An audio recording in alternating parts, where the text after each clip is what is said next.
This episode is brought to you by our sponsor, Eldorado Gaming. Eldorado Gaming is your site for gifts and gaming accessories like dice, playmats, and other items to bling out your games. Find us on Instagram, Twitter, and Facebook at Eldorado Gaming, or our home site at eldoradogaming.com. Here at My Mythical Meta, we talk about gaming with friends and strangers, resolving conflicts, and keeping game nights fun, interesting, and recurring. Our game of choice is Magic the Gathering, but our hope is that what we share is relevant for board game players, RPG groups, and maybe even your poker night. I'm Travis.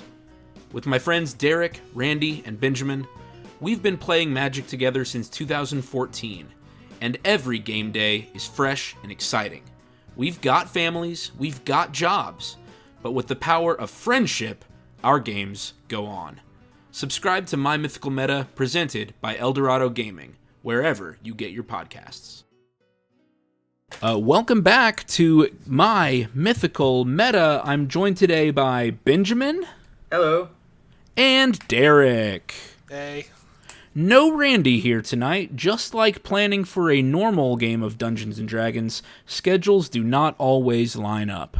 But this is a podcast and not a D&D game, so it's okay if every once in a while somebody misses out. We've still got enough knuckleheads here to talk about these topics anyway. Hey, the show must go on. That factory fire.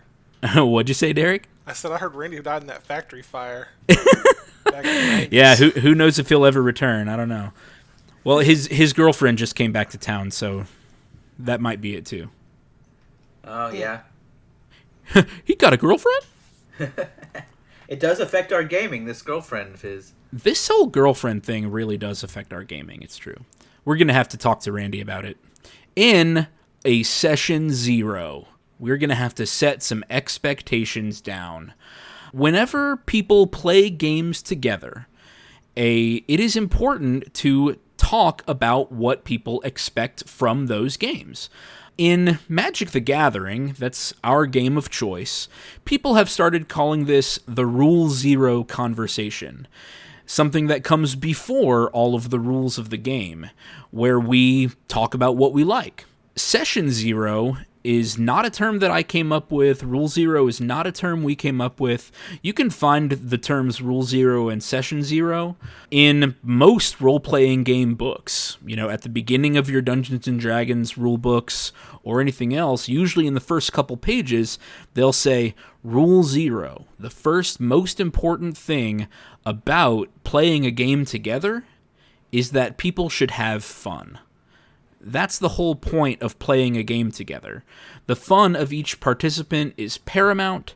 Social games seek to facilitate that fun. That's all Rule 0 and Session 0 are, is the expectation that if you're spending time together playing games, that people have fun doing so. But the prickly social situations come in that each person's idea of fun is varied. What is fun for one person might not be fun for another. And so, there's a huge challenge for all gaming groups, especially the bigger your group gets, to keep everyone satisfied. Derek, what types of games do you find fun? If you were able to create a perfect game or play a perfect game, what would it look like to you? I wouldn't have put myself in this box, but I think I'm just really into like life sims, like playing The Sims 4. I think one of my favorite games of all time is Stardew Valley. These games. I didn't know you were a Stardew man. Oh man, I love it. I lost no idea. My entire 2017 life into that game. I don't like play that's a game that came up a lot for me, but I never got into it because I thought nobody else was into it. Oh, I love it. Yeah, it's great. So like these games that are immersive and I can get lost and it's like casual, there's no stress or whatever. And then on the other side of that, I really like strategy games and tactics, that kind of stuff. I think a fun idea would be to somehow blend those two somehow, like maybe like put Pokemon into Stardew Valley or some other type of situation like that. That might be the perfect game for me. Benjamin, how about you? What is your most fun gaming session look like? Well, I really like games where there are multiple ways to win. And I don't just mean different strategies, but even different win conditions that people have to be on the lookout for. And that's one of the things I like about Magic is there are a bunch of different ways to win and different strategies that are viable. I like games that where you get to build something. So when I'm not playing strategy games, I'm a lot of tabletop games. I am playing sim games. Right now, I'm really into City Skylines. Oh yeah, I just tried to play that last week. Yeah, I can usually play City Skylines for about 2 hours, and then my traffic gets really bad, and I don't know how to fix it. Well, that's where I've been, and I've started just experimenting with all sorts of interchanges and tunnels and overpasses and all this sort of stuff to try to fix it, and I've been playing around with it. But I think that combination of intense strategy with different ways to win plus building something is what makes Magic such a good game for me, because you can spend a lot of time building. If you have no one to play with, you just sit down and create a deck, right? Create another deck. Play around with stuff online on Archidect or whatever those the other ones are. I pretty much only use Archidect these days. And create something, right? And then when it's time to play, it's a different game where you get to try to match your wits with an opponent who came with a different strategy and had their own chance to build. And so I like that combination of things where you get to build and you get to compete along different lines. I think my most ideal games are character driven. Yeah. The video games that I like to play the most are the ones with really great characters. It's no surprise to you guys that I love Dragon Age. Mm-hmm. Yep. I just think the characters in that series are a masterclass. They're just so much fun. I think Cyberpunk is an awesome video game series and role-playing game series, but it's because they've populated the world with so many incredible characters. Johnny Silverhand, Adam Smasher, Rogue, Panam, Judy, just all of these characters have such deep lives, and I want to learn about all of them. And sometimes I will do the same thing in my Magic deck building. I will really fall in love with a character or even just a piece of artwork, and I think, how can I make the rest of this deck evoke this character's story or this feeling? I do also like sim games. I'm a huge fan of just straight up The Sims 4, where I get to control their lives and run them around. And I have one character named Chad Powers, who has mastered every skill. He's just a perpetual bachelor who has mastered every skill. I have a similar character that I named John Godman, who has all the stats maxed. Level 5 celebrity. He's just, cream of the crop. Yeah, exactly. Mine was Chad Powers, and so this was back in The Sims 3, where he would travel to Egypt and he would study martial arts, and it was ridiculous. I think he also had 10 girlfriends at one time. But hey, in The Sims, anything is possible. So all that to say that each one of us has different ideas of fun. Now, we have some overlapping ideas, which probably makes us good friends and helps us to make good games, but we do still each have different inklings or desires of things that we enjoy most. I think a downfall of a lot of groups is that they agree on a game and then they jump right in.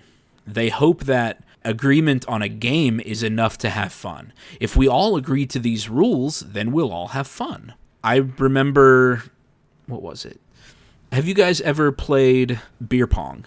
Yes, absolutely. And then just everyone has a different rule set. Yeah, all these dumbass rules are it bounced twice and it bounced twice, or they flicked it out with their fingers, or one of my friends had a rule called celebrity, where if it bounced and you could call somebody else to come for a reshot, or satellite.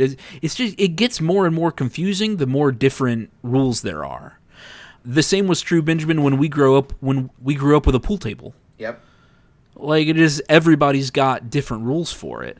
And then you start arguing over whose rules were the right rules and whatever. Something that's anecdotal experience for every single human on Earth is every time you sit down to play Uno with someone, everyone's got a different house rule. Oh, yeah. Yeah. Oh, yeah. We had a house rule where if somebody plays a 0, everyone rotated hands. Ooh. Yeah. My wife's family slaps zeros.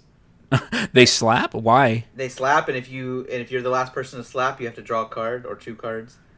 They wow. love those slapping games. They love speed games, so they couldn't just leave Uno alone. They've got where if someone plays a damn card, it, just leave Uno alone. right? If someone plays a card, anyone who has that exact same card can also play it. So, like, if someone plays a red 2 and you have a red 2, even if it's not your turn, you can throw your red 2 down, and if then the next turn is whoever's next to the person who just played the last card. So 3 people might throw down a red 2, and I like it. and of course they stack the draw. What'd you say, Derek? You like it? I like it, yeah. Oh, God, I hate that. Yeah, I do too. And Good Lord. My childhood rule was that if someone plays like a +2 or a draw 2 or draw 4 or whatever, the next person can keep the pile going with another draw 2. We did that draw too. 4, Oh yeah, and keep going Our family until did that someone's too. just stuck with the pile. So someone's stuck drawing 12 or whatever. yeah. Well, they do that, and when you combine that with anyone with the same card can play it. It might be you play a wild draw 4, and the person before you has a wild draw 4. They can play it down and make you draw 8, even if the person that you played it on didn't have one. That's absolute insanity. Yes. Playing Uno my wife's family is insanity. No, there's no forgiving that. There's a special layer in hell for people who have taken Uno and twisted it past what it was meant to be. So, no games rules can dictate how you and your friends act towards each other. Okay? Right. And that's what a rule 0 or a session 0, that's what these conversations do. They establish interpersonal rules. Now, that seems super structured, and I mentioned a couple episodes ago that whenever I was in college and had my first roommate, I did go to a Catholic university, a very small university. It had a 1-building dorm, so they kind of had the leeway. I think their population has increased since then. This was 10 years ago anyway. But we had to write down a roommate contract about how we would address conflicts with each other. And however ridiculous that sounds, whenever I was a teacher, we did the exact same thing. We worked in what was called a PLC, a professional learning community, and we had to write down our norms. Things like being on time to meetings. We had roles about who would serve which role during a meeting. So recorder, team leader, timekeeper, things like that. We even had somebody whose job it was to be a norm snitch. When someone messed up on a norm, when someone was late, it was that person's job to call them out on it. Okay? That way, it's not a personal thing. It's not Travis poking fun at Kendra for being late. It's, hey, I was doing my job. We all agreed on the rules we were going to follow, and you broke them. And any workplace that has employees working in teams will hopefully have that team establish norms, promises that everyone agrees to follow so that a team can work well. It may sound kind of insane that we had people for all of those positions and we would write them all down. We would even say our norms at the beginning of each team meeting.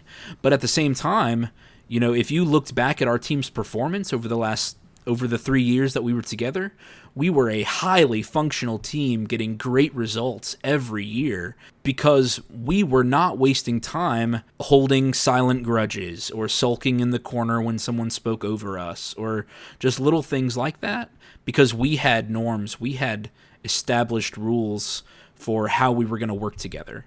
And with everyone following them, we worked really well. Now, this isn't a workplace podcast, but being a good team and playing games together so that everyone has fun, it could be a teamwork podcast. When everyone in the group outlines what they want from their time together, the group works together to ensure that no one's time feels wasted. Benjamin, you worked at the same school as me. Did you ever have any experiences with PLCs, or were you always on a team by yourself? Yeah, I was always a singleton, but our department did have norms.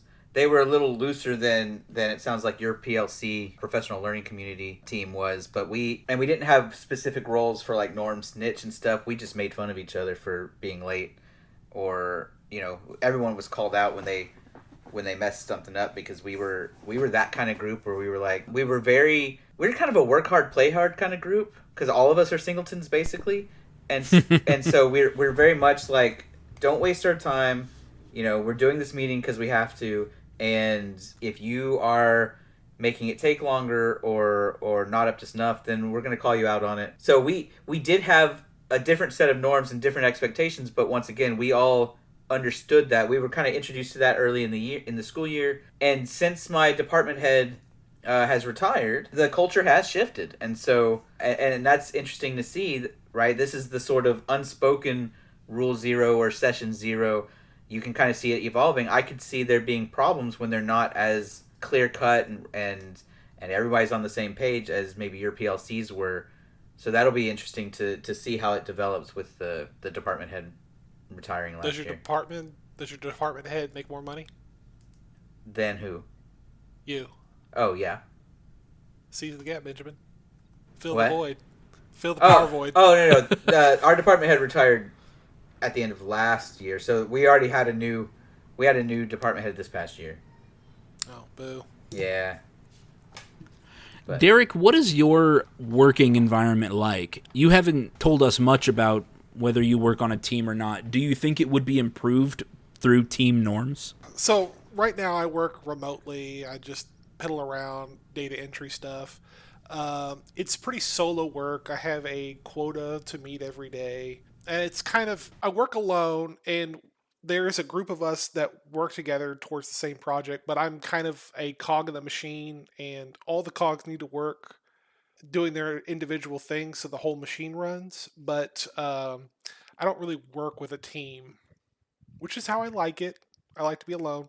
Have you ever had an experience where somebody on your team or your team leader or boss interacted with you in a way that rubbed you the wrong way? Oh yeah, that's kind of working in, when you mess up, or maybe someone's in a bad mood, someone forgets they're in a working environment, starts talking a little out of pocket. We all agree to put on our professional behavior and try to treat each other with respect, and sometimes that little line might get crossed every once in a while. Right. I think that some people need... You just said we need to put on our professional behavior. Some people don't know what that looks like. Some people have either gone their entire lives not knowing or skating by because no one felt comfortable enough to correct them. There are lots of people who would benefit from a written down set of rules or a set of norms for people to follow. A couple episodes ago when we were talking about behavior at an LGS, some people are a little slower on the uptake when it comes to picking up social cues, and what the process of establishing norms does is it helps put everybody on the same page. Those are just some of my thoughts about the topic and why I think that Session Zero and Rule Zero, conversations that you have when you're going to spend time with people, I think that they are so, so valuable. Because I had such a highly performing team for so many years, I've seen the benefit of them. So we can kind of break this up into a couple of different categories. And we're going to talk first about the role-playing game Session Zero. If you're agreeing to spend multiple sessions with somebody in a row in order to tell a story.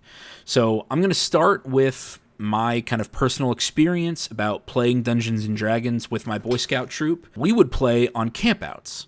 And so in the weeks leading up to the game, somebody would have chosen to be the dungeon master, and they would just tell us what level to make our characters. Okay, guys, we're gonna play a game next weekend while we're camping, and it's level 3. You just tell me what level 3 character you're making. And everything else, everyone would just do using the book by themselves at home. So he said to make a level 3 character, and I show up with a half-orc barbarian with an orc double axe. Hell yeah, brother. Somebody else shows up with a gnome wizard. Somebody else, and it's just random. Right. We'd all show up with our characters, and because we built them alone, we struggled making a group. Either the group is unbalanced, everyone has showed up with fighters, which has happened several times in my lifetime. Everybody shows up with fighters, and so there's very little range support, or there's very little magic or healing or things like that. Or our characters have no interpersonal reasons to be together. My character, my half-orc barbarian, is a loner who only fights because he has to, because he's been ostracized by society. And another character, the gnome wizard, I was an upstart student at my mage academy, and I'm out trying to help others. And I'm cheerful and have a positive outlook on life. It's really weird for those people to get together. Yeah. You end up with players sitting around at the first session, either afraid to talk to one another because we feel like we don't know each other, or the absolute worst thing that anybody's ever heard sitting around in a gaming group, my character wouldn't do this. Yeah. It's like trying to convince someone to play the game with you, despite having already agreed to do so. We're already in the game, and you're still trying to pull teeth to get people to actually play the game. I can think of so many cool characters that I made in the past who never got a good adventure. And I was part of that problem. I would get stuck on my character's backstory and ask myself, why is my character in this tavern? If the DM said you're all in a tavern, I might be the person, or I might have been the person saying, my character doesn't frequent taverns. He's an upright paladin who spends his free time at the local temple or whatever. What a dweeb. I know. I have been that person. Or I might have said, like, why would I agree to meet the mayor? Why would my character have agreed to the mayor's summons if the guards burnt down my home as a child? So you can assassinate him. Well, Derek, I wish I had you for all my previous characters. I wasn't as sneaky back then as I could be now. So, like I said, I've been that person who let my character's backstory or whatever get in the way of playing the game, despite having agreed to play the game. I'm sitting here, in the tent or at the picnic table with my friends, and we are friends. We still laugh and talk to each other, but if we're trying to play the game, it doesn't work because our characters don't have any reason to be together. Now, on the other hand, the absolute best games I've ever played were when the group would create their characters together and we would intertwine our relationships. There are some games out there, some role-playing games out there that have built this into character creation. Like, it's literally in the book about, if your 3 friends are sitting together, create these bonds between them and stuff like that. But you can do this on your own with your friends and the DM. Before I kind of go on with more of these tips and tricks, I still want to hear from Benjamin and from Derek any experiences you guys have had either with problems in a D&D group or a role-playing group, or the opposite, really great games you've played, either because of a lack of a session 0 or because of a session 0. Derek, why don't you start us off? So I've had the same experiences. The good games you play are the ones I'm also in. We play with our wives and Randy and his. Well, I guess she'll start playing with us, his girlfriend. For the worst, and this could apply to like video games like that when you play multiplayer or co-op or something. Oh, absolutely. I remember playing one game where I wanted to play more of like a role play. I don't know. I guess I wasn't trying to be a pacifist or anything, but I was trying to use talking, persuasion, and stuff like that. I always enjoy that in games because it can get me out of fights that I don't have to do.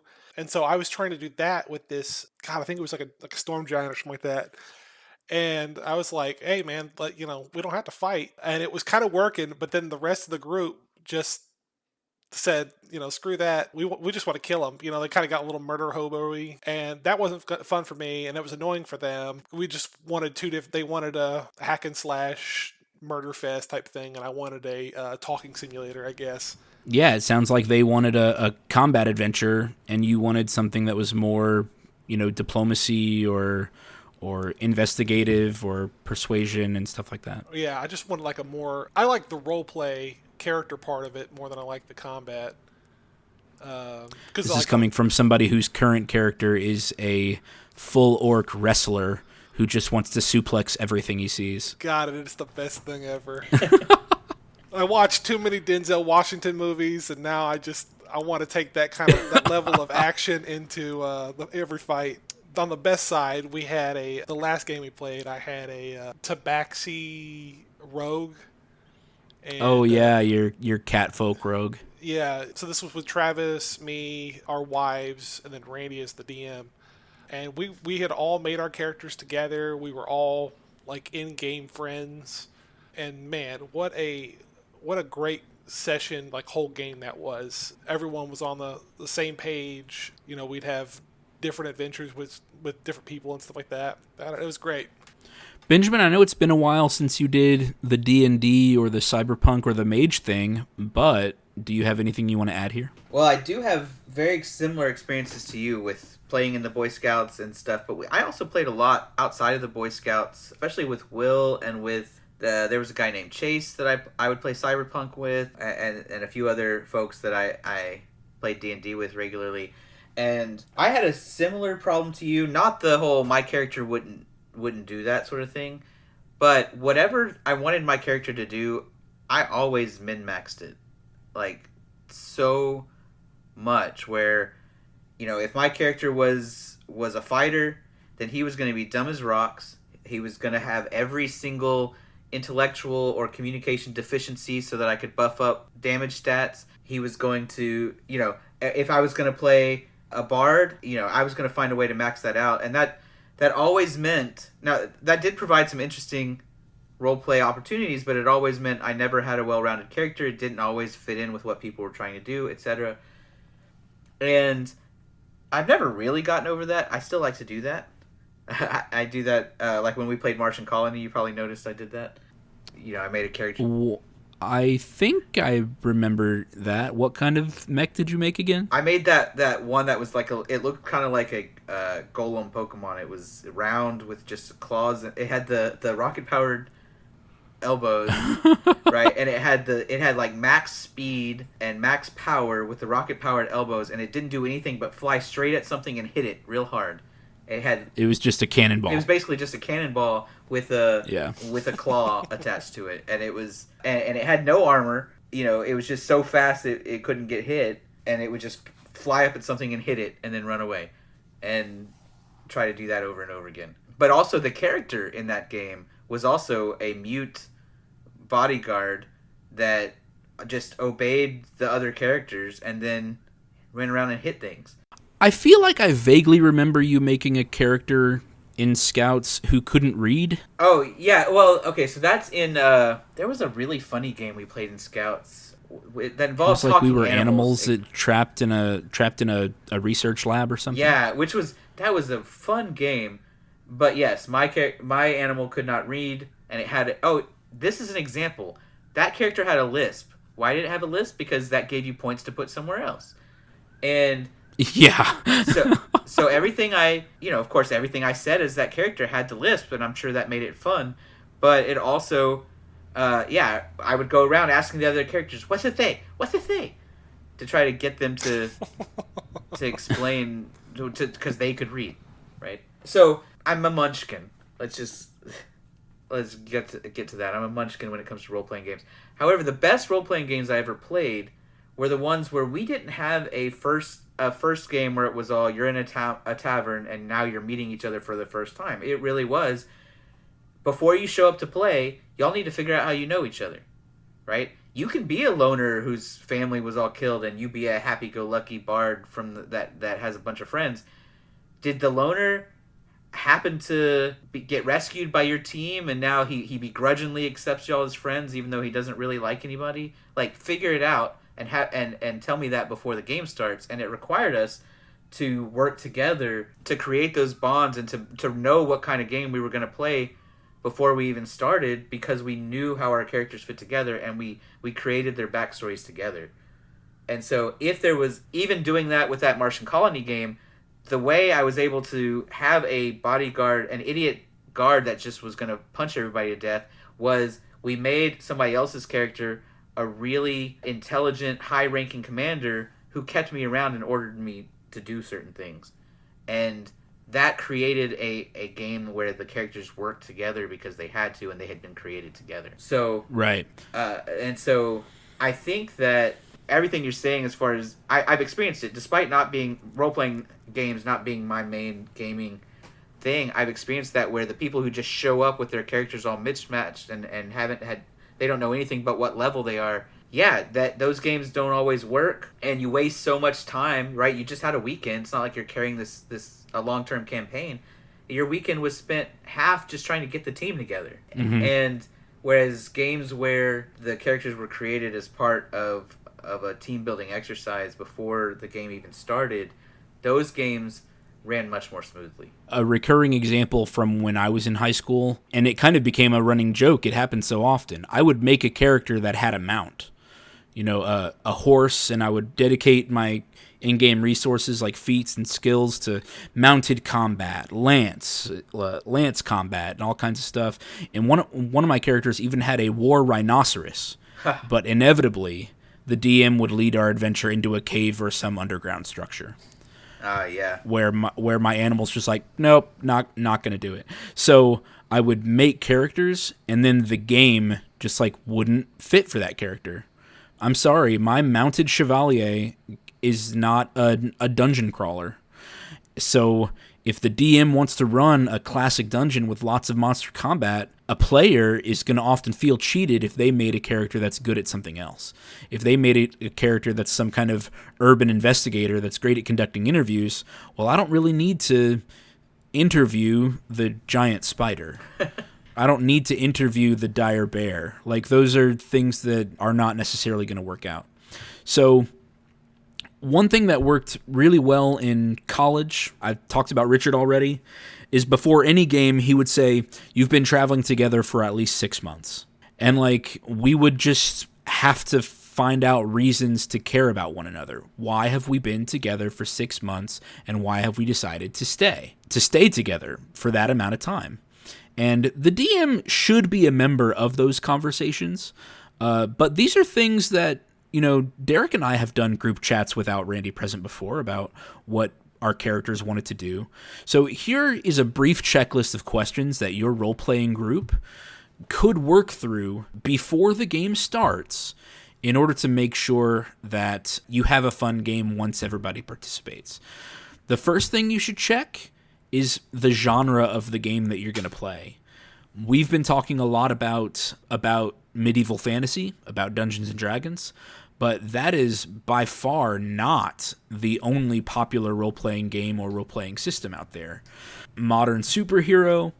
Benjamin and I, when we were in high school, played a lot of Mage the Ascension, which has this kind of modern gothic supernatural feel, concrete jungle. There's paranormal evil behind every normal evil in the world. Right. So setting the mood and the genre of the game you want to play beforehand is a really powerful move. Whenever we started our game with Randy, the last one you were talking about, Derek, with your Catfolk Rogue, I had said, because I wanted to make an investigator, that we should play a game that takes place mostly in cities, that has a lot of talking, and sure, there can be combat every once in a while, but it should be in an urban setting. And we all kind of made our characters around that. Kristen had her gladiator dragonkind fighter. Derek had his rogue. I had a warlock, but I was kind of like a police inspector who was going around and looking for clues and stuff. So setting the genre and the mood of your game, something that everybody agrees to ahead of time, that's going to help your game go really smoothly. Benjamin, tell us about that second bullet. Yeah, what character roles and archetypes are needed? So you mentioned at the start of the episode where you had unbalanced crews where everyone was a fighter and you didn't have any healers, you didn't have any ranged combat. I think this is very, very common in like MMORPGs or other things where you go on a huge quest or you have to take down a boss where you need a tank. You need somebody who can do AoE effects, large swaths of damage to take out small minions, goblins, or whatever. You need crowd control and healers. You need your healers. You need all that. And even if your group agrees that you need those roles, sometimes like healing to me is boring. I don't want to be the healer. And if you make me be the healer, I'm gonna be bored, and I'm not gonna have fun playing our game. And I think that's a problem in a lot of groups where they find healers to be boring. And the way we've sometimes resolved that is we've either found ways to make everyone have a small bit of healing so we can skip that role, or we give the healer a secondary role, like also is the trap finder or also or whatever. I know the cleric and rogue don't usually go together, right. but you find something else for them to do, or some other motivation where healing actually gets them money and they get better loot or something. But if you shoehorn someone in, if you say you have to be the healer, go make your cleric now, and they don't want to do that, they're not gonna be happy, right? And if you don't have a healer, your group is gonna be at a disadvantage. So you have to figure out a way where people can have fun playing your game with those roles. And other games are going to have different archetypes that are needed, right? But the idea is that the group needs to be a complete group to be successful. And you're going to need to have this conversation ahead of time to know, hey, which roles do we absolutely need? Let's divide up those roles amongst us so that we can make sure that we can be successful in our games. And this is true not just of games, but you mentioned at work, right? I've experienced this often. Mm-hmm. I have a partner in the legal field where we take cases and we've divided up who does what, and it makes things much smoother. So, and it works in a marriage, right? Dividing up the work. Yeah, I mean, these games are supposed to be fun, as a marriage is supposed to be fun, but there's work to do, there's preparation that needs to be done, and it all goes much more smoothly if everyone agrees on who's doing what and what's actually needed for the group to be successful. Yeah, my wife and I hate doing clothes, and she hates dealing with trash and dishes, so when it comes to chores, I take care of the trash and the dishes, and she takes care of doing all the clothes and stuff like that. Perfect. So it's like we're helping each other out, working as a team. Yeah, so no one has to be the healer alone. Yeah. I remember playing Heroes of the Storm. I loved being the healer. Derek, do you remember, what was her name? Lieutenant Morales? Yes, I do. You just had that constant healing beam? Yeah. Anyway, the next idea, once you've decided which roles are necessary for your game, agreeing who is going to play each of those roles. In the D&D game that Derek and Randy and I are playing with our wives right now, the girls were having a hard time thinking about what they wanted to do. Derek had his heart set on his suplexing orc, so we knew that one position was taken. Frontline warrior, that position's occupied. So I spent a lot of time, I'm a little more experienced in these role-playing games, where I was the one saying, hey, I can be flexible. I want to make sure that, the Christians can get whatever job they want, the Christians can get whatever role they want, and then I can fill in whatever leftover space. I had this idea of a merfolk pirate who used a whip in order to control the battlefield, to move people around and place people in precarious situations, tripping, shoving, and stuff like that. But if none of the girls were going to play, for example, a ranged attacker, then that was something I was willing to do.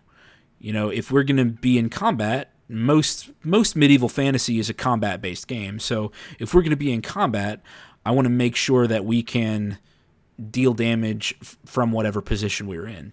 So knowing who wants to play which role is another thing that, again, you should set up ahead of time, kind of with the roles and archetypes. Derek, how about you hit that next point? How do your characters know each other? For this latest game, we all were trying to figure out how we all were related or friends with or whatever. So Travis is Kristen. She was talking about doing something with, I think, school or something. And It's kind of funny. She had decided that she wants to play a character like her in real life.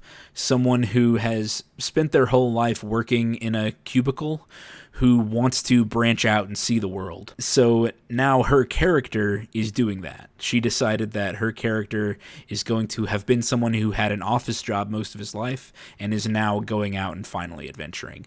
And she settled on a gnome investigator. yeah, so she was like, how about we be, roommates or something like that? Like we're friends from, I guess War Academy or whatever finishing school is in fantasy world. And I was like, yeah, cool. And so that idea eventually morphed into 21 Jump Street with Jonah Hill and oh my god, what's his name? Channing Tatum. Channing Tatum, yeah. You ignorant I know. swine. So I like my character would have been the Channing Tatum, and she would have been the Jonah Hill, where she was the bookie person that wasn't really good with any kind of physical stuff, and I was the strong person but couldn't get through any like the written exams or any of the other higher intellect stuff. And we both helped each other through college, and so we built that bond there. And then Travis and I, we were like rivals. He was a pirate, and I met him on the job one time, and we got in a fight, and he was him and his pirate group weren't able to like take the ship and like cause get all our riches or whatever. But in the fight, I had caused so much damage to our own goods Yeah, that like it was collateral kinda, damage to your own goods. it was like a Pyrrhic victory for us. It might have been even cheaper to just let y'all take stuff, so at least we'd have like a working ship.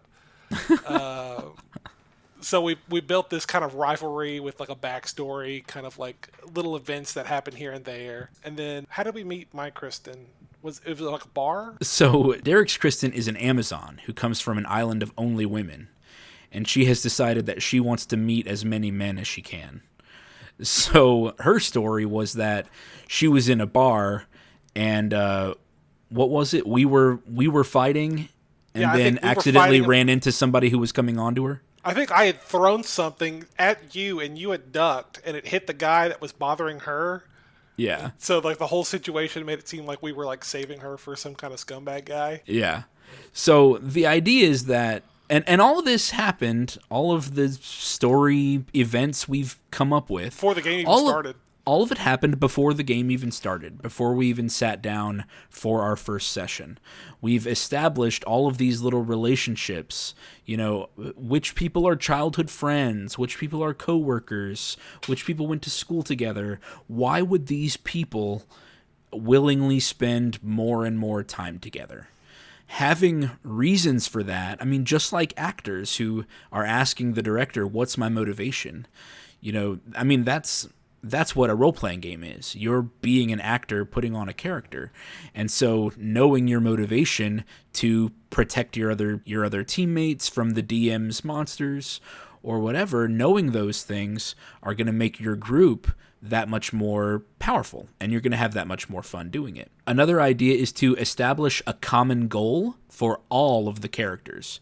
What do the 4 or 5 of you want? It's fine for characters to have individual goals and objectives. That's going to give your dungeon master or your game master ammunition to work with whenever they're crafting their adventure, but you should also have a common goal that you can reach by staying together. And remember that everything you come up with, all of this stuff that we came up with before our game even started, all of it is ammunition that the DM can incorporate into the world. Knowing that my character used to be a pirate, well, now Randy has established, or I've helped Randy to establish, that there's a pirate coalition in his world now, and he can use as much or as little of that as possible. With Derek and Kristen having been old school chums, well, now Randy can incorporate as much of Fantasy War School. He can incorporate as much or as little of that into his game as possible. Is there anything you guys want to add about role-playing games or Session Zero? Yeah, maybe this goes with what genre of play. Do we want to have a story-based game where we talk a lot and we act a lot, or do we just want to go beat people up Do you want to cast fireballs and smush big monsters and all this stuff? I'd go even a step further. Even if you want that second one, you just want everybody wants to fight. Do you want it to be easy? Do you want your people to be like gods that are destroying things and you're just getting to do a bunch of cool stuff? Or do you want it Absolutely, to be yes. Or do you want it to be hard? Do you want the possibility of a TPK to be very real and every role matters and all of that? Like, some people don't want that. They created a character so that they could feel powerful, and then they're gonna go up against a Tarask or something and die, and they got to play their character one game. Yeah, something that I remember you and me and Will and maybe some other people, but I don't remember. You guys are the ones I remember doing this most. With Mage, we would just say, okay, we all just want to fight. Well, let's just fight each other. Yeah. And we would just do what we called Mage battles, where everybody would make a character having the same amount of points to distribute amongst your skills and your abilities and stuff. And then one player would still be a game master who would kind of referee the game and make sure that people's actions were within the interpretations of the rules and stuff, or who would set up the environment. And we would just say, okay, you guys know each other and you all want to kill each other. You want to be the last one surviving. And we would just take turns like that. Maybe that's the genre of game you want to play, and it becomes a little more competitive. Who knows the rules better about this game? I know that there's a class of Dungeons & Dragons players that do this. They say, what combo of abilities can I put together in order to create the most powerful character of that level or something? That's a great example from our past. I had forgotten that, but now that you mention it, I remember doing that several times. We basically want a role-playing game that's a video game, and we don't want a bunch of stories.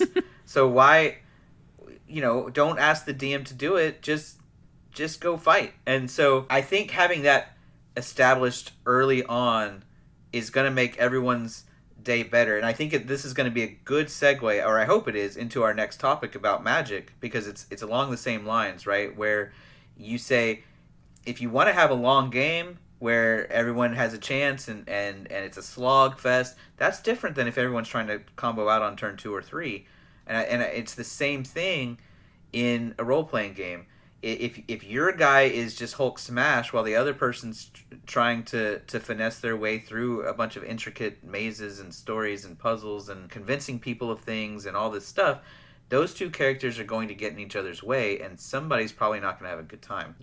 Something like you said is that we don't all have to be in the spotlight at all times. Let someone else be the hero for a minute, and you still, like, if I'm playing the dumb orc, if someone's really good at talking or finessing their way through things, let them take the lead instead of me forcing myself onto the group. Yeah, but Derek, your character wouldn't do that. Well, if it's his friends, he would. Boom. Got it. Drop the mic. He's not without manners.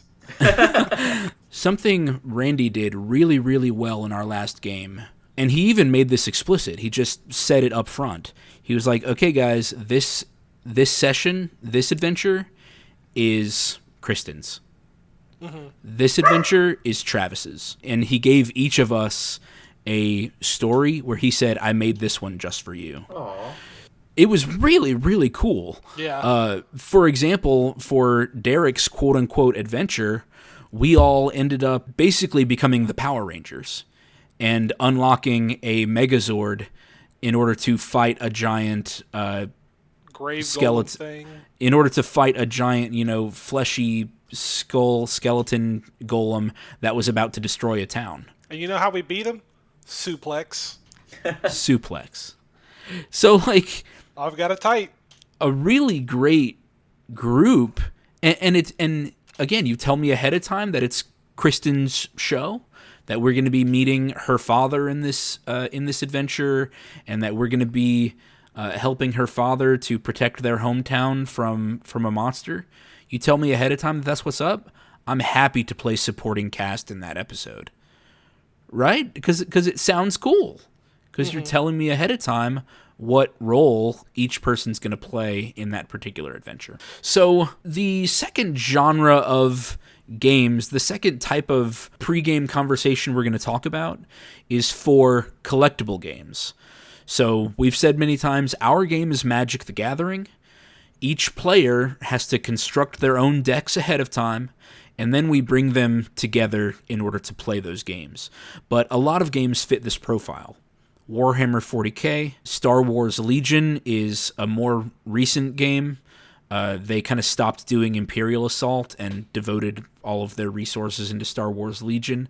Star Wars X-Wing, Pokemon, Yu-Gi-Oh!, both Pokemon cards and the video game. You're going to spend time on your own developing your Pokemon and training them and getting them to have the right moves before you come into the game, before you come into a battle. Yu-Gi-Oh! And many more.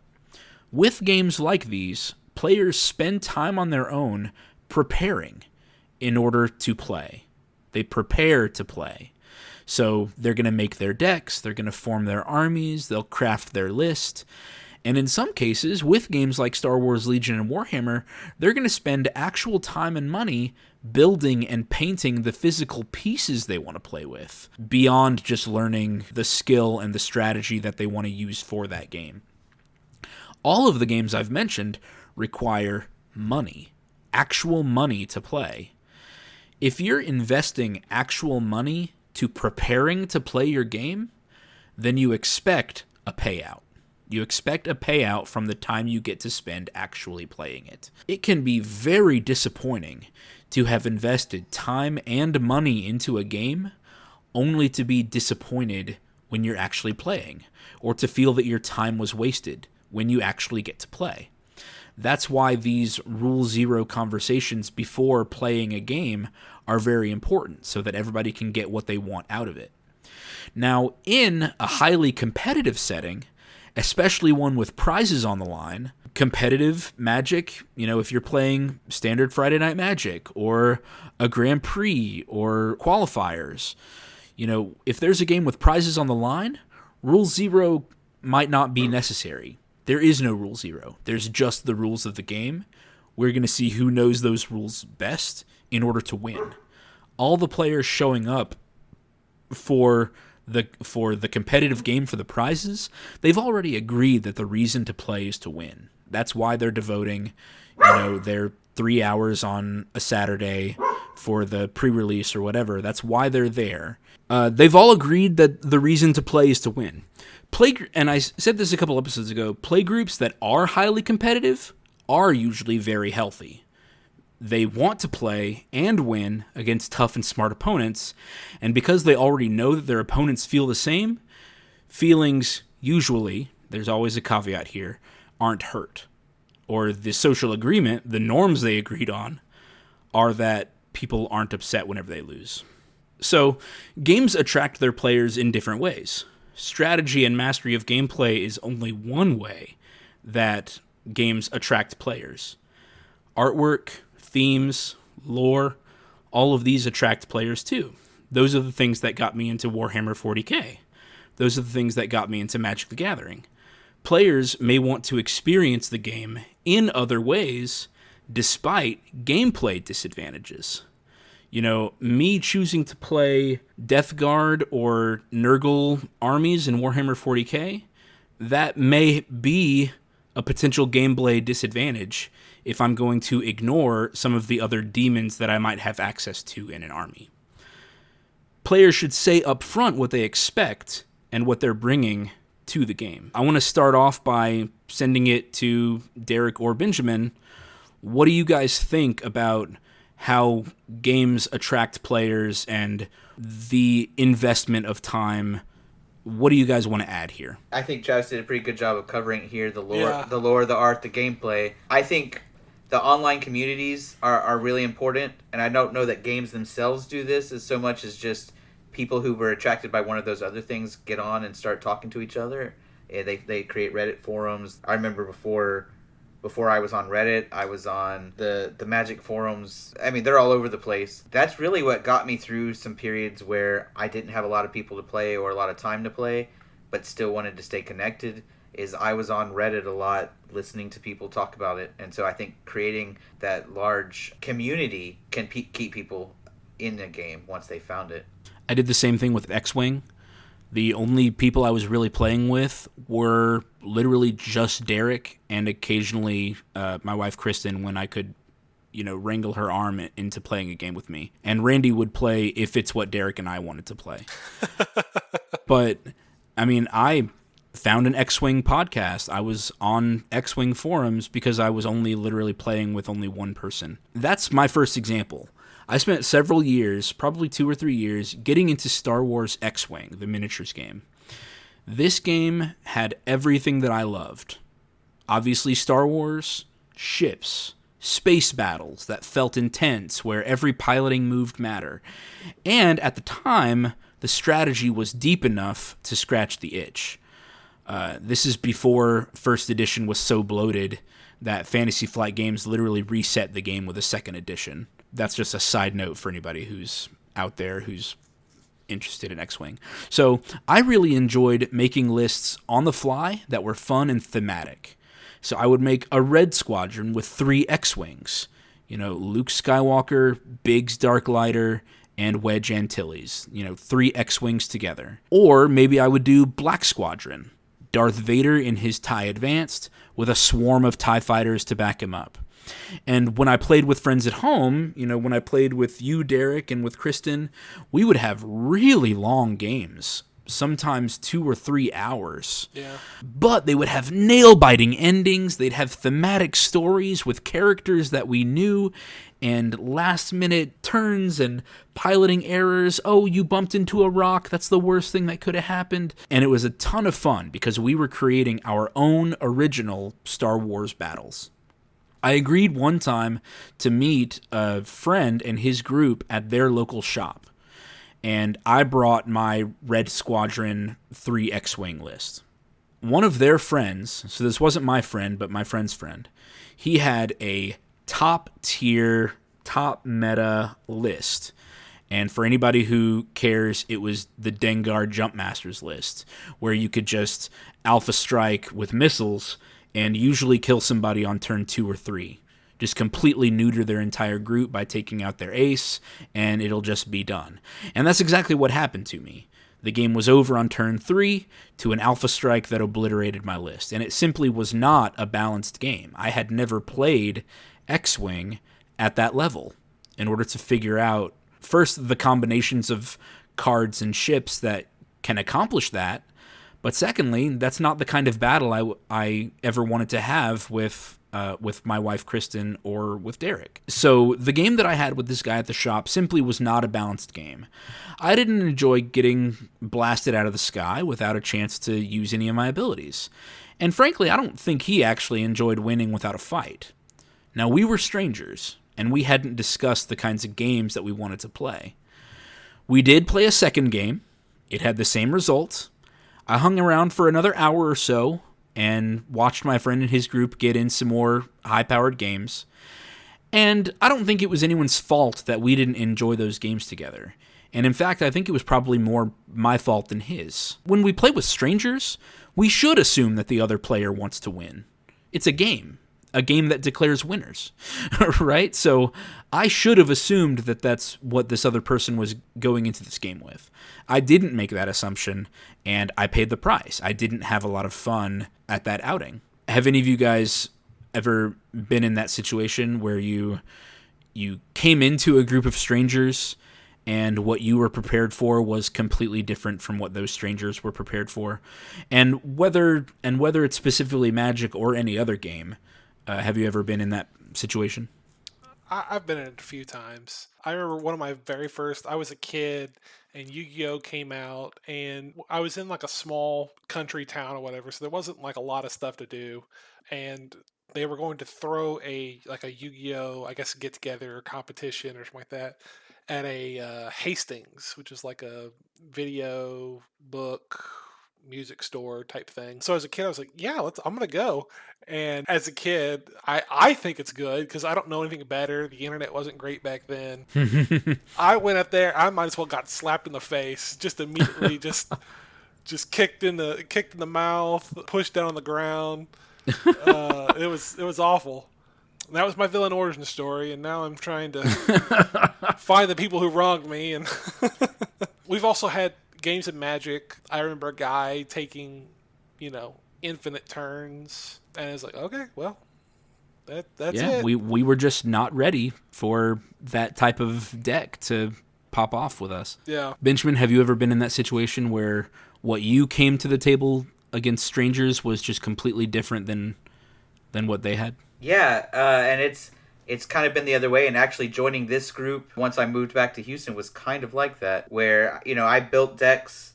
In fact, I've been a competitive Magic player for a long time, and I was the one, going to Spike F&Ms and trying to win at Grand Prix and stuff. Now, I never did very well in the main event, but I've won a couple side events and such at Grand Prix or Magic Fest, and so I was always playing for prizes, trying to min-max my decks just like I min-maxed my characters. And then when I joined this group, it was not necessarily a bunch of noobs. Travis, you've been playing a while, and I think Derek had been playing a little bit of time. Randy, being the social gamer that he is, didn't really know what he was doing, and man, he's not even here to defend himself. he would agree. I'll say it to his face.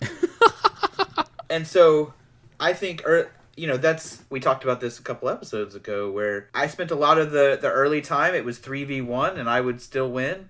And that's not, I've since learned that's not the game that y'all want to play, and it's not really the game that I wanted to play, right? This isn't a Grand Prix. This is an at-home, 4 guys getting together to shoot the breeze and have fun. And I started realizing that y'all weren't having fun and I wasn't having fun, and we had to change how we were playing. Yeah, I've had that experience here. There have been times where this is before Commander was even a big thing. I made decks that were thematic for Standard or Modern, and would go to an LGS and play with strangers on a Saturday, where they were bringing out, legacy decks or decks that were powered up that my theme deck just wasn't prepared for. And I didn't blame them, because I understood, when you're playing with strangers, that you should expect that they play to win. Like you said, that's always been my mindset. And so adjusting to a meta where that's not the norm has been more difficult for me. So in terms of Magic the Gathering, I have occasionally been on the other side of this, where me and Derek or the people in our group have a stranger come in, and then we were the more powerful groups, or we were the more powerful decks. So when you go to an LGS, a local game store, it is very, very common for it to just be crowded with Magic players looking to jam in games. And it's because of what we talked about first. They're looking to play a game and not necessarily to make friends. Not necessarily to make friends. They want to jam in games. So our play group, I do think, is focused. I do think we have strong decks that are focused, but it's not a competitive meta. We build strong decks that can win, but not win at all cost as soon as possible. I like to describe our group as a pro wrestling meta. Yeah. Our games, we want to win, but we've got big moves that we want to pull off. We want to make a show. We want to show that our deck did the thing. We want to live up to the story behind why we built our decks or whatever. So we don't necessarily play super tight or completely optimized in order to win. We want to make sure that our deck can get off its big pro wrestling, luchador jumping from the top rope move. And sometimes when we're playing, we let our rivalries or our alliances take the stage. We fight them out and stuff like that. And it doesn't happen often, but it has happened where me or Benjamin or me or Randy, we meet at the shop because not all 4 of us can join. And then we find some randoms, and then those strangers can't handle what our deck is doing. Benjamin, I'll never forget when we were playing and I pulled out Angel Tribal. Right. And you pulled out, what was it that you were doing? I was doing that particular game? The human +1/+1 counters. Human +1/+1 counters. And a guy says, I thought we agreed to fair magic. Because I don't remember what I had done. I think Angelic Arbiter. I think I had played Angelic Arbiter, which says you have to choose between playing spells or going to combat. Yeah. And Benjamin had done something else. I don't remember, but my humans were pretty big because they all had +1/+1 counters on them. Yeah, so... But I know that it's happened with me and Randy once before, whenever I was playing my new Ovika Enigma Goliath deck after the Phyrexia set came out, and I ended up winning in 5 or 6 turns.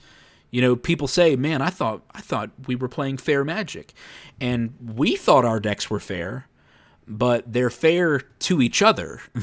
My Hulk Hogan deck is fair to Derek's Ultimate Warrior deck. Macho Man Randy Savage. Hell yeah, brother. Those people are all ready to fight against each other. But when a stranger comes in, I wouldn't say that Macho Man Randy Savage is ready to fight against a UFC or MMA fighter. Yeah. Or the opposite, a ninth grade kid in his judo class. Like they're not in the same league. And if you haven't set that up ahead of time, then it's not going to work out, or it's not going to feel fun. Now, I will say that I've yet to meet somebody who is actually a really bad sport, somebody who got up and grumped their way off or anything like that. Usually the strangers we see at our game shop have a decent amount of social acumen. But I do surf the subreddits, and it's amazing how just crowded they are with discussions about salty players on either side of that situation. So the point of talking about all of this is, and the point of devoting an episode to it, is how can we avoid it? How can we avoid an awkward situation where everybody gets what they want from the hour or two that they sign up for when they agree to a game with a stranger? How can we prepare a stranger for what we've brought? Or how can we establish norms for a game with a stranger? And I think the biggest thing is transparency. Being honest about what your deck, list, or army is capable of. Every time I've played my Ovika Enigma Goliath deck since then, I tell people, Ovika has Ward, and you really should get him off the table as soon as possible if you see him, because that deck is not going to last much longer after I play it. And the same was true whenever I had an Avacyn Angel of Hope deck. I said, this is a board wipe tribal deck. If I get Avacyn out, I'm taking away all the rest of your stuff. So transparency, being honest about what your deck actually does and what's your deck's game plan, how fast can it win. And as I was kind of writing this up and thinking about it, there's a quote in The Dark Knight where the Joker makes a remark about how humans are fine with bad outcomes if they've been warned about it in advance. He has this thing where he says, on the news, if they say that somebody's going to get shot, everybody's fine with it. But if it comes as a surprise, everybody loses their mind. And I think this is absolutely true when it comes to playing strangers. I played with a stranger who took out a several $1,000 deck. It was probably worth maybe $4,000. It was obvious that he was very proud of it. It had rare, powerful, and expensive cards, and he wants to show it off. Hey, it's a collectible card game. Why shouldn't he want to show it off? But he warned us ahead of time. He said, this deck is really powerful. It has lots of ways to create infinite mana or draw out as many cards as I want in order to create game-winning combinations. He says, I've got a lot. He told us ahead of time. He said, hey, if I play a card that says search my deck for any card, for the uninitiated in Magic, that's called a tutor. If I play a tutor that allows me to search my deck for any card, the ending could be coming at any moment. I've probably got a combo. So y'all need to be working for that and holding up disruption for it. And he told us ahead of time, and it became a really fun experience. We get to see all of his expensive cards, and we know... And he kind of told us and established ahead of time, I'll probably be the archenemy for this one, but I want to test what my deck can do and show off all of my cool, expensive cards. So we were playing tighter than ever. We were looking for openings and cracks, trying to disrupt the guy. I saved cards for him instead of my other opponents. Now, I did not go into that game with the expectation to win. And so instead, the entire game, I tried to learn and just admire his collection of historic cards. Losing that game wasn't a surprise, and so it didn't feel bad. How does this grok with you guys? Do you think transparency is a way to ease some of the social prickliness of a situation like this? What do you guys think of that idea? Yeah, I mean, I think transparency is key with any relationship. But if I'm sitting down with a stranger, I've got my Magic deck. Say I pull out my Thrun deck. I was like, hey, it's a Voltron deck. It's trying to do typical Voltron things. I'm gonna try to hit you as hard as I can with this one guy. Yeah, there's a Commander YouTube channel. I think it's Covert Go Blue, where they have the worst possible Commander show. Yeah, I've watched a couple episodes of that. And what they do at the beginning of every show is say, "Here's the biggest thing my deck can do," and you're right, like it can make a board full of infinite tokens, or it can, and that's essentially what you're talking about, kind of displayed there. And I think that's a really good example of the transparency, where you know what to look for and what kind of game you're getting into before you even get started, and everyone's on the same page, and it kind of gives you the chance to opt out. There's been a couple times where we've talked about that, where I see one of y'all pull out a deck, and I make that decision: do I want to play against that deck with this deck, or do I need to change? And so I think that transparency is definitely a good way to have a good gaming experience. So I can hear the comments rolling in. Transparency is nice, but I still want to win. I still want to win the game. So how can I win the game and keep no secrets? Now, some people like to win games at any cost, and any game that names a winner will draw those players. Okay? Any game that has competition or prizes or money will attract those players. Players who want to win no matter what. You have to decide what winning means to you.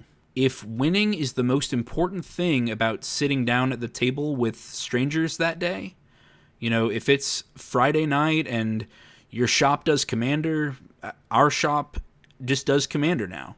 They really don't fire off standard, Pioneer, or Modern games anymore. Commander is just the most popular format. It's the format that gets people in the door to spend money on product, and so it's all just Commander free play nights. If you're the type of person who wants to win at any cost, then you need to stay in the competitive circuit.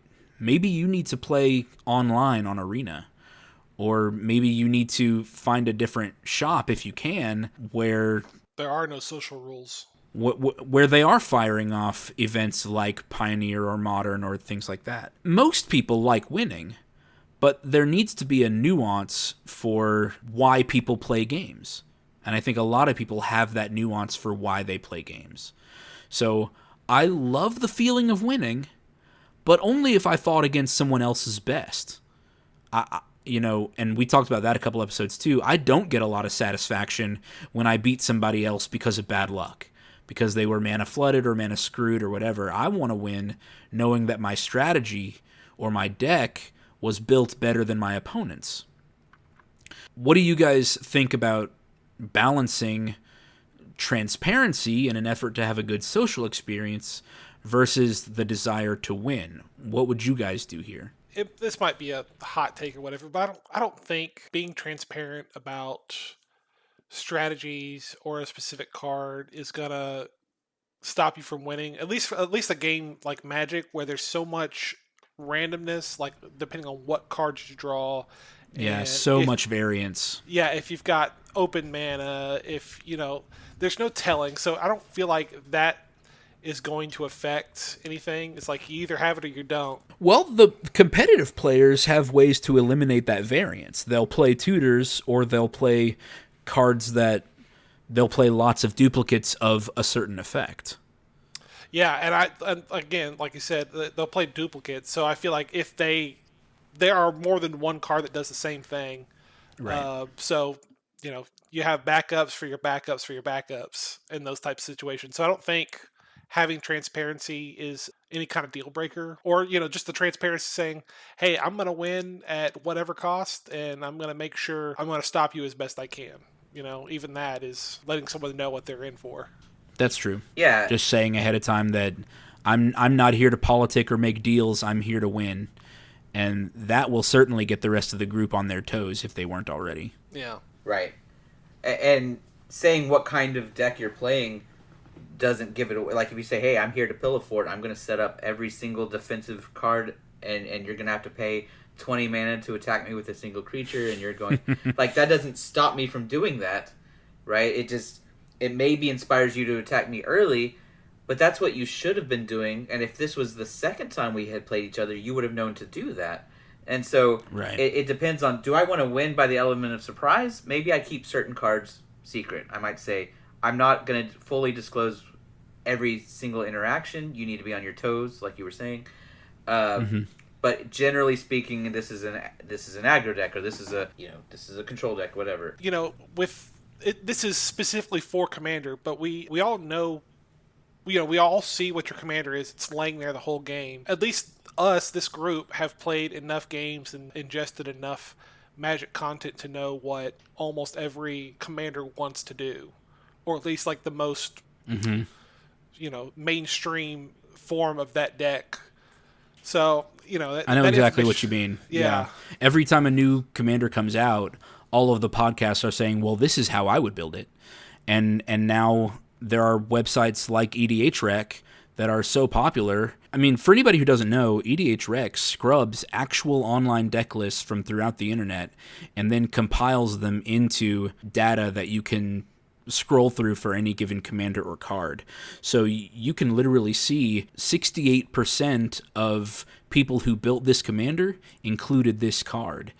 And just a quick glance at a commander's page can give you a good idea about what most people are going to do with that deck, which is going to front load a lot of information as soon as you see it in the command zone, even if you're playing against a stranger. So I think there is the idea that there are some people out there that they want to win at any cost, and therefore they also want the element of surprise, right? They want to be Sun Tzu, keeping their plans hidden and attacking from the heights and all that stuff. But I think that I don't get that thrill from saying, oh, you didn't know I could do this, so I played these two cards and you didn't know what they did, and so I win. Oops. Right? Like, that wasn't a competitive game. Even if you were playing a more powerful deck than I was, the fact that you didn't know to look out for something and it just caught you off guard, well, I don't feel good about winning that way, right? I want to win in a way... Now, if this was a competitive thing where the idea was we're all trying to win, I absolutely feel good winning that way. Yeah, right? If there were prizes on the line, or if I'm Sun Tzu and the political survival of my culture depends on me winning, then yeah, I will surprise somebody from the hillside.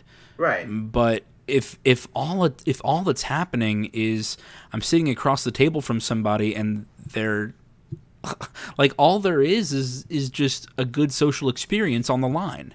That's the only thing that's on the line when I'm sitting in a table of four. I mean, there is winning and pride and all that stuff on the line, and I understand that there are lots of people, especially if you're sitting down with strangers. I don't care about my relationship with you, right? I don't care about trying to I don't care about the next game because there may not ever be one. Right. But I still, right, at those times where there's no prizes on the line, and this doesn't just go for Magic. This is all of my favorite board games and tabletop games where I may play it with you once and never again. I want to win because I outmaneuvered you on a level playing field. And so when I'm teaching somebody a new game, I like to over-explain the rules so they can't ever say that there was something they didn't know. Or I go into it saying, this one doesn't count, and we'll play another one.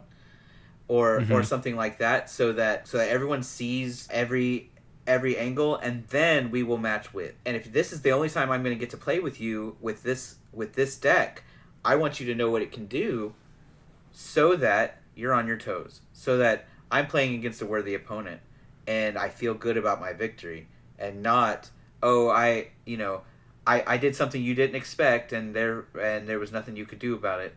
Oops. Yeah.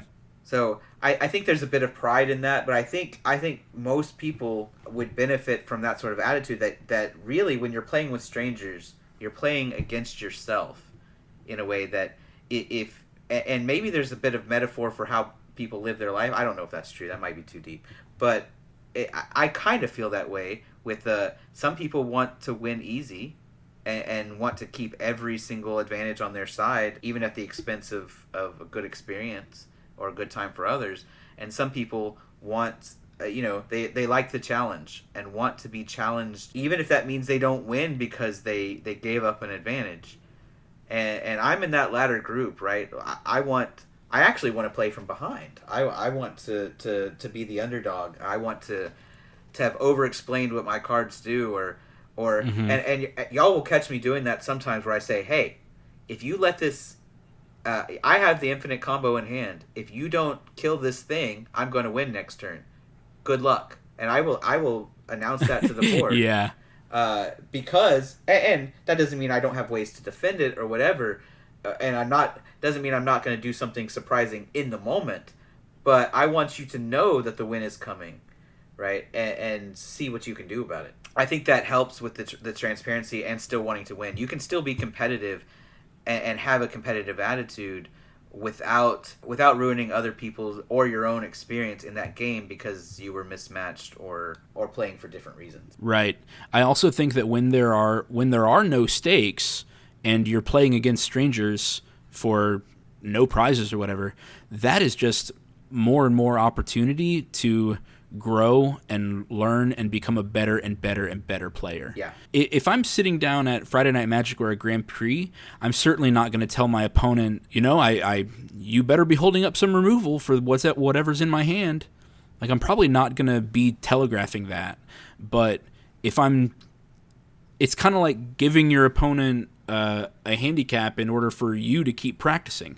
I want to keep making sure that my play gets better and better and better, and so I'm going to give my opponent an advantage, even if it's just an advantage of knowledge about what might be coming, or something like that. I don't know. Yeah, a great example of this, but and kind of both using Magic.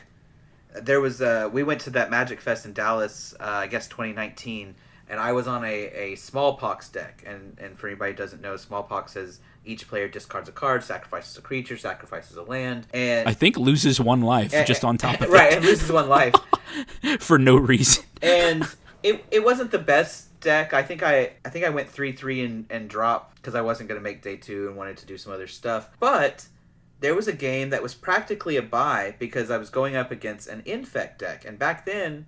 I know Infect decks have kind of evolved a little bit, but back then, Infect decks basically, they played 1 or 2 Infect creatures. They had a very low threat density. Basically, they would play 1 Infect creature and then protect it and pump it to get you to 10 poison. And basically, it was a race to get you to 10 poison before you could set up. Well, that meant they played very few creatures and very few lands, right? All their stuff was 1 or 2 mana. They would play practically no lands and practically no creatures. They just needed 1 or 2, and the rest of their deck was all instants, pump spells and stuff. And so Smallpox wrecked that deck because they had to sack a creature. Yeah, they play 1 land, they play their creature, you play Smallpox, their board is empty, and they've lost one of their pump spells on top of that. Oh, because they had to sack a land too. Yeah.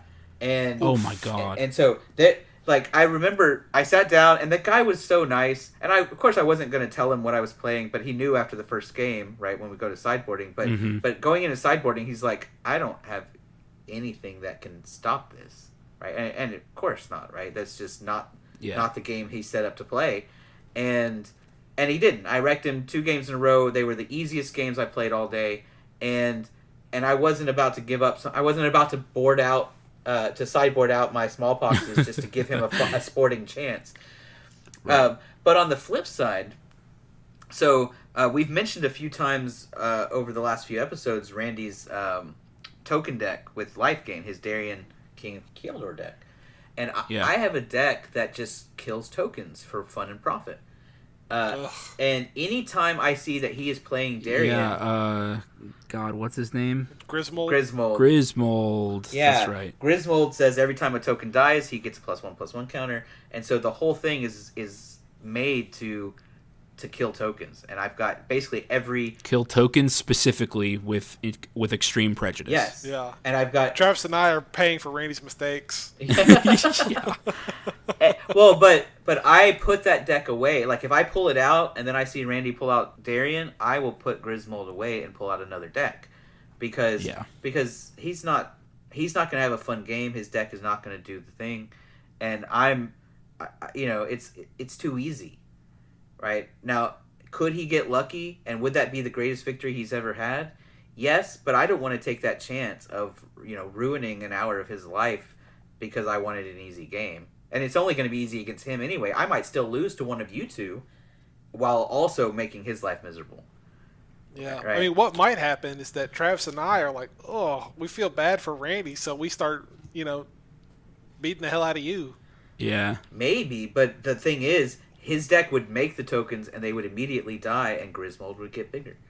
Like, Right. like it would. I do remember one game where I stole Griswold and killed you with him. Yes. Live by the Griswold, die with the Griswold. Exactly. But I think that's the example I want to go with in the competitive event. I kept the advantage. I'm not going to share strategy. I'm not going to do any of those things that's going to help the other guy catch up to me. But in our friendly games, I do want to win, but I'm not going to keep every advantage and risk the misery. I want to try to play, from level or from behind and try to get better, right? I already know I can beat token decks with a deck where every card kills tokens. Can I beat it with a Pillow Fort deck or a Life King deck? I don't know. I'm going to try. That's how you can still play to win without caring that you're giving up certain advantages, right?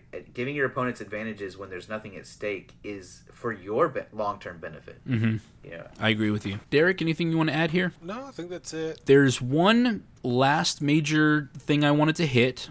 I do think it should go without saying, but we shouldn't play with cheaters or liars. Yep. This whole game, or this whole discussion has been about Session 0, Rule 0, establishing what you want at the beginning in order to make sure that everybody has a good time. We've mentioned that we agree to the rules of a game before playing with one. So it should go without saying that no one wants to play with a cheater. Cheaters have not agreed to those rules, and so we should not agree to play with them. We should also not play with strangers who lie. Now, if someone misrepresents their deck, or army, or list, or whatever the game is, we give them their one game, but then there's no obligation to give them more games unless they maybe have been amicable and personable and you or the stranger are willing to adjust for a second better game. If people are willing to adjust for a second better game, then you can. But if someone has lied in order to win by misrepresenting their deck or lying in any other way, then you should reconsider playing with them. Remember that a stranger who lies about a game with no stakes, they will lie about other stuff. Yeah. If it's a game that has no stakes, that's not the only thing they've ever lied about. Episode 1 of this podcast has been about establishing actual friendships. You should decide if you're comfortable forming a deeper bond with somebody who treats a stranger this way. It's kind of like when you're dating and you kind of evaluate the person based on how they treat the waiter on your date. Yeah. If they're going to treat a stranger this way, then do I want to form a longer lasting bond with this person and spend more time with them? I mean, kind of the running byline through all of these episodes is that our time is one of our most precious commodities. That's why we want payoff whenever we play together. If somebody hasn't respected my time by lying, then should I lose more of it with future games? I just wanted to make sure to hit those points. That liars and cheaters have not agreed to the rules. They have not agreed to upholding the promises made in a Session 0 or a Rule 0 conversation or discussion. Yeah. Anything you guys want to add there? I remember, God, it's been about 2 or 3, maybe 4 years ago now. Oh my gosh. It's been a minute. I don't know if it was pre-COVID or not. We were playing a game. I think it was down to just Travis, Randy, and I. I think Benjamin had been knocked out, or maybe he wasn't playing. And I made a deal with Randy saying something like, if I do this for you, will you not kill me in return?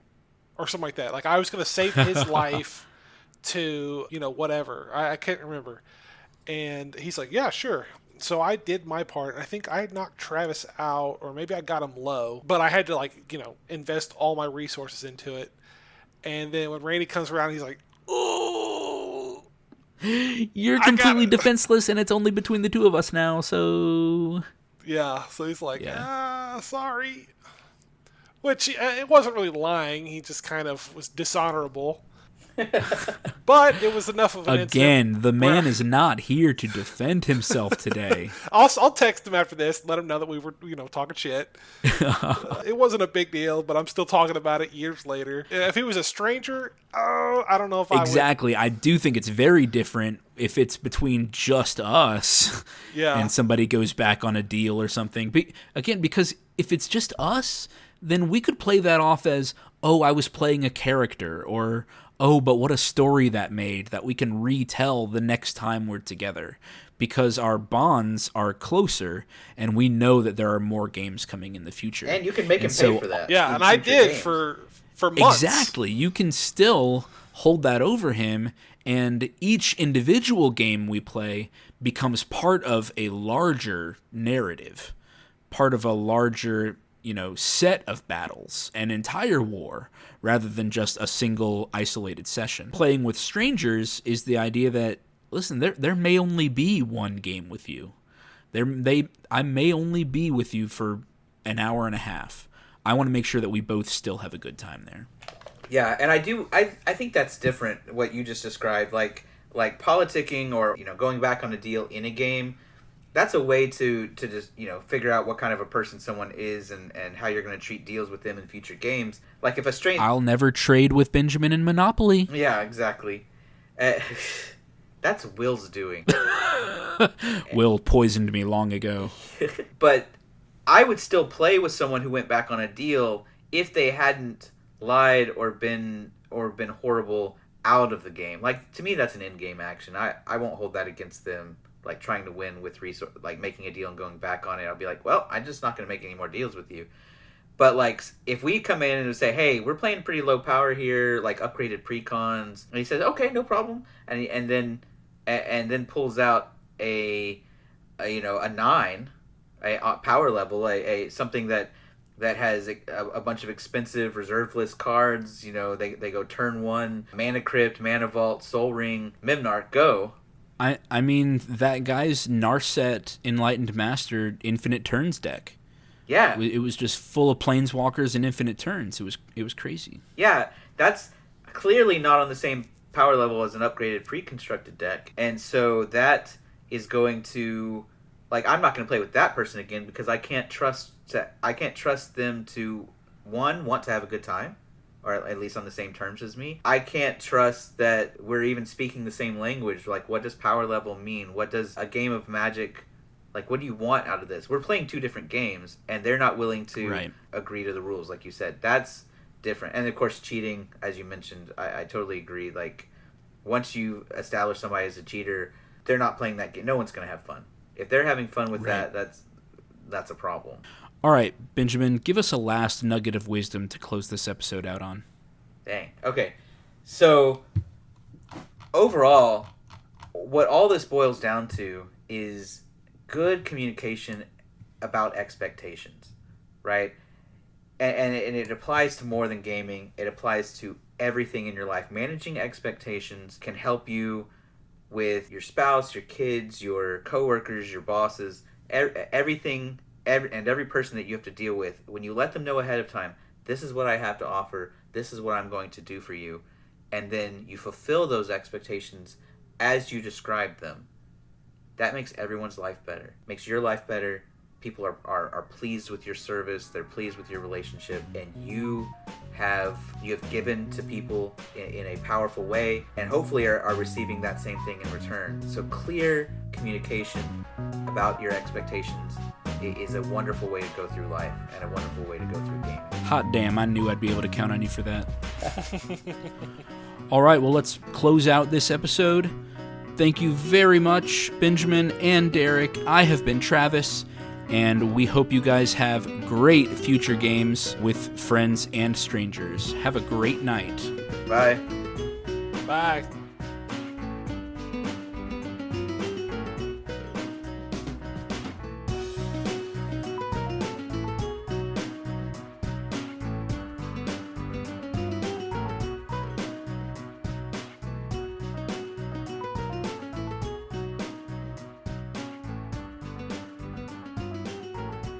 This podcast was edited by me, Travis Konashek, And our intro and outro music is by Tyler Heath of the Oh Hellos. Check him out.